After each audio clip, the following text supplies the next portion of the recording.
Hey guys, welcome back, and today we're doing another review. That's right, another one. And today I'm going to be talking about Tyler the Creator's new album, Call Me If You Get Lost. Now, before we get into it, I'm going to say that whilst recording, I'm a little bit of a sick baby boy. So if my voice sounds weird, or if, I sneeze during the video, that's why. Alright, with that out of the way, this is Tyler the Creator's 8th album ever since his debut all the way back in 2009 with his mixtape Bastard, and has since then showcased arguably one of the most interesting artistic evolutions ever.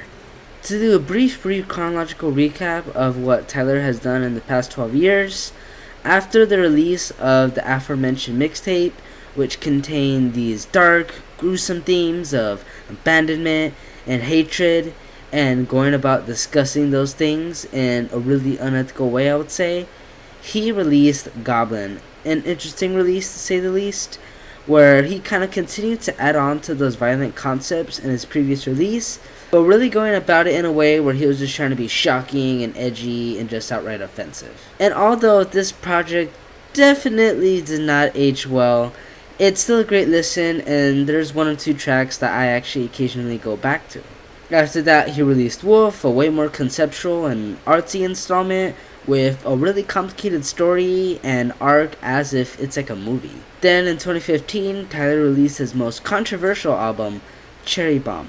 This album is either pretty good or absolute trash, and Tyler at his worst, depending on who you ask. It's definitely an important inflection point in his discography, but I would say that it's a little bit overhated. Then after that, we have Flower Boy, or Scumbag Flower Boy, but with a different word choice for bag. Now, this album is just a phenomenal installment in Tyler's discography, and achieves everything Cherry Bomb was trying to achieve. This was when Tyler changed his sound for the better, and experimented with more lo-fi style production and more R&B based instrumentals. Of course, there's still the occasional banger mixed in there, And this is still a way more rap based effort, and I say that in the first place because after this we have Igor. Now, Igor's considered probably Tyler's best album by his fan base, and it even won a Grammy when it came out. Tyler just goes on full melodic and almost ditches rapping entirely as he chooses to sing more. And, there's way more R&B instrumentals with, a couple of bangers, but this album is just great. This album is also really conceptual as it details a love triangle between Tyler and some other guy's girlfriend for, well, this guy. And up to about 2 weeks ago now, that was Tyler's last album, with him releasing Call Me If You Get Lost on June 25th. And with that recap out of the way, let's dive into this new album track by track. Alright, the album opener is Sir Baudelaire, track 1. Now, this song I'm not super crazy about, but I really like the instrumental. It sets up the story that this album, tries to tell, and the general vibe is kind of creepy, and that's why I don't think it's a really good choice for an opener. And yeah, sets it up more, lyrically than musically. But I love the transition between this song and Corso, which is the next song, track 2. I consider this the real first track, the real opener, as it kind of sets the vibe for the album way better. This is a good song, I really like it, but I kind of don't really like the ending that much. It kind of gets you hyped up with, the crowd chanting, "Can you turn the noise up? Can you turn the noise up? Can you turn the noise?" But after that, Tyler goes on for about maybe like 4 more bars, and then the track just kind of ends like that. And that's cool and all, but it feels just kind of like a really whatever kind of ending. Alright, after that, we go into Lemonhead. Now, this song, right off the bat, is really bassy. And this is kind of our first look into Tyler experimenting with general mainstream hip-hop kind of stuff on this album. Now, this song, personally, I think is pretty good. And I really like the 42 Dugg feature, but I feel like it kind of carries the song. As in, it's like Tyler has one verse, and then, 42 Dugg has one verse. Like, I guess that's, fine, but, it feels like his part kind of goes on for a little too long. But not that there's anything wrong with that, really. It's just a little minor nitpick of mine. But this song, generally, is a banger. Alright, after that, we have track 4, WUSYNAME. Now, this song right off the bat is just an awesome, 90s oldie kind of vibe with that obvious modern twist. And I would say it's an actual proper introduction into the romance kind of side plot going on through this album. This song is just a vibe. I love it, and the features are just great. Alright, after that, we have track 5, LUMBERJACK. Now, this song we heard a week prior before the album's release as a teaser track, and this song is a banger. It's really good. I like it a lot, but I feel like the intro kind of kills it, where it starts and then kind of slows down or whatever. Then Tyler talks some more crap with DJ drama, and then it starts back up again. Then after that, the song resumes, and it's a pretty good song, but I just feel like the intro kills it. Alright, after that we have Hot Wind Blows, and I actually really like this song. I kind of like it because of how much of a difference there is in the vocal performance and the instrumental. I find the sample really interesting. I don't really know where it's from, but I kind of want to look into it. And the song just kind of gives off these beach kind of, vacation vibes, and, just kind of chill out, relaxed. I feel like the contrast between the vocals and the instrumental works though, but it's just kind of funny to hear this chilled out instrumental with, Lil Wayne aggressively rapping over it. And I guess going to my next point about this song, as much as I love it, I feel like Lil Wayne kind of carries it again, just like how 42 Dugg did in the other song.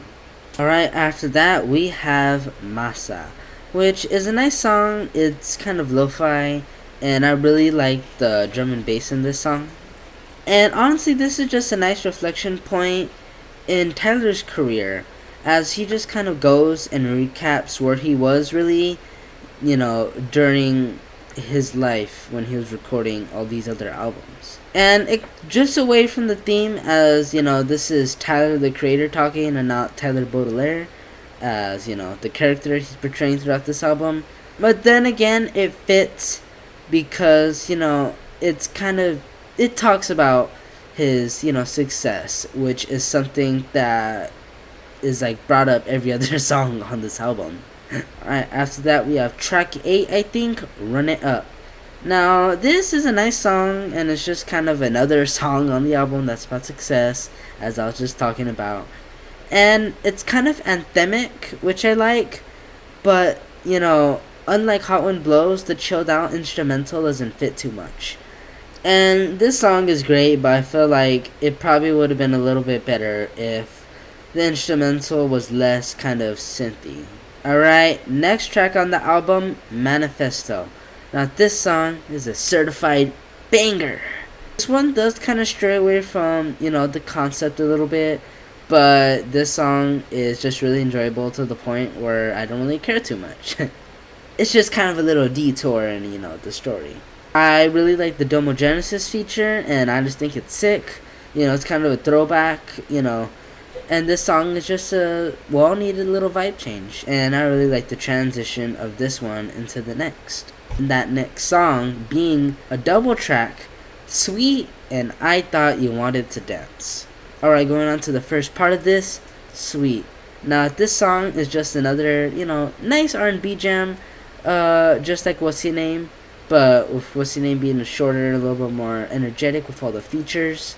Either way, this song is nice, and it really kind of goes into a little bit more detail about how Tyler feels about this girl that he's kind of been talking about. And it's a great song. I like it. It feels a little bit long, but, it's worth it. Alright, and the next half of the song is I Thought You Wanted to Dance. And this song is, also really good. it, you know, stays within the theme a little bit. And I feel like these two tracks would make great, you know, separately, but, you know, it's just tradition, and the songs are so similar in vibe that it doesn't really matter that they're not the same song. Right after that, we have a little interlude, Mama Talk, which is pretty much just Tyler's mom talking about how, you know, she's gonna protect her kids. You know what that means? She has to hit other kids. I think she says something like that. I don't know. I can't remember. And I really like the transition between this one and Rise. It's just kind of funny to me. And this one is also a great track. It stays within the mellow vibe we kind of established with I Thought You Wanted to Dance and Sweet. You know, it's that with the added edginess of Tyler's voice and his verse. After that, we have Juggernaut. Now, this song is a banger. This track is just straight fire the whole way through. This is probably the most pure hip-hop kind of rap stuff I was talking about, with it sounding really mainstream. And the features are just awesome, and I just kind of find Pharrell's verse kind of funny. Because, as, you know, I kind of listen to it every time, it just kind of, you know, I just think about it, and I'm like, this is the same guy who did Happy a couple years ago. Then I just get all the horrible Vietnam flashbacks of that song just being everywhere. And, you know, Pharrell is definitely more of a rapper in terms of his history, and, you know, compared to like an R&B pop kind of artist, I would say.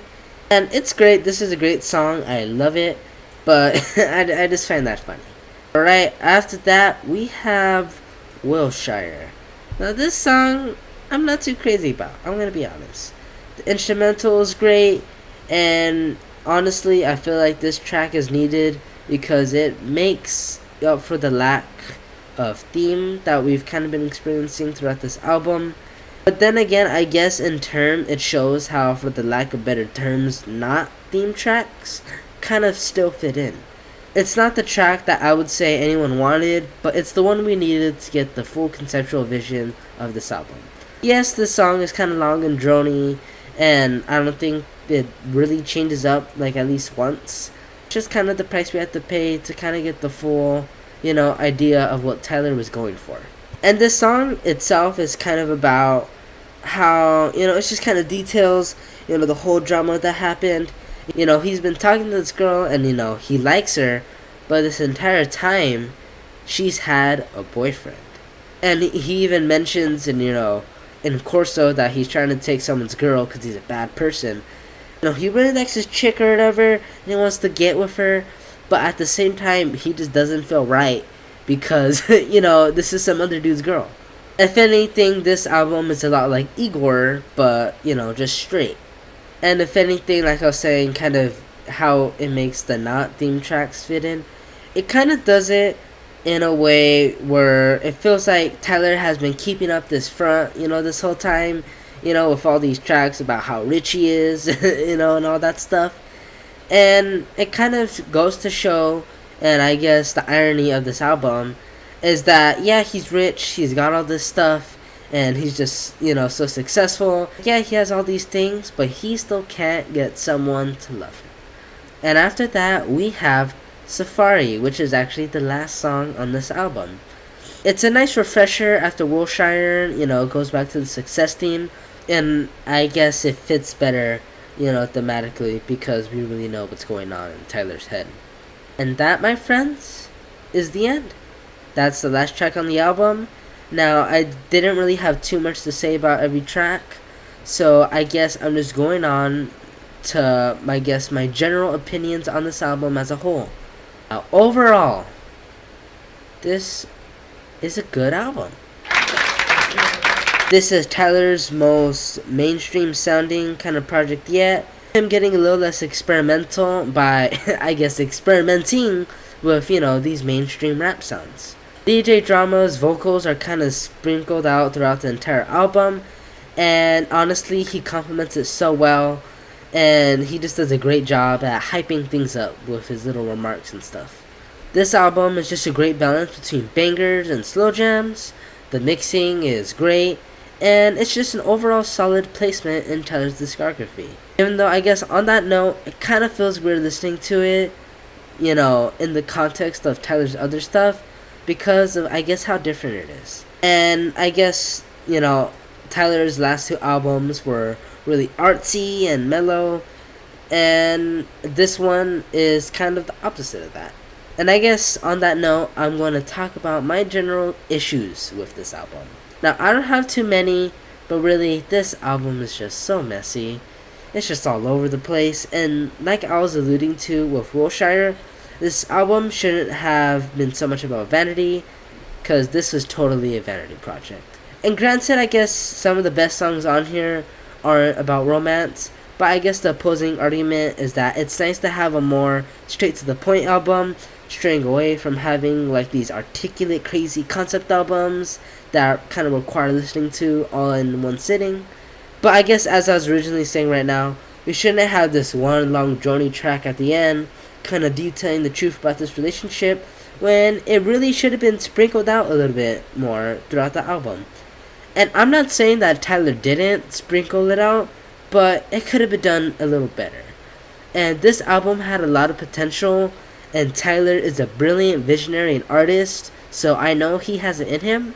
And this album was just not executed well in the sense of it not being a coherent statement and story. But then again, even by that standard, this is still an awesome record. And I don't think Tyler really wanted to do, you know, another grand epic concept album, since he's already done that, you know, like multiple times by now. And for what it is, by itself, excluding it from the rest of Tyler's stuff, Call Me If You Get Lost is an absolutely great record, and I guess, you know, a solid installment in his discography. Honestly, this is probably either my second or third favorite Tyler the Creator album, and I just enjoyed it very much. To kind of be honest with it though, it took me a little while to get into. You know, I had to listen to it at least twice to kind of really get a vibe for it. And I think because of which, you know, considering my issues and my loves, you know, with this album, I'm going to give it an 8 out of 10. That, my friends, are my general thoughts on this album. What did you think? Please comment down below. Let's get a discussion going. Alright, I guess that was really it. Thank you guys so much for watching this video. If you enjoyed, please show that you did, and consider liking the video, or even subscribing to the channel, so you can hear my future opinions on future albums. Now, that's pretty much entirely it. See you guys next week. Goodbye.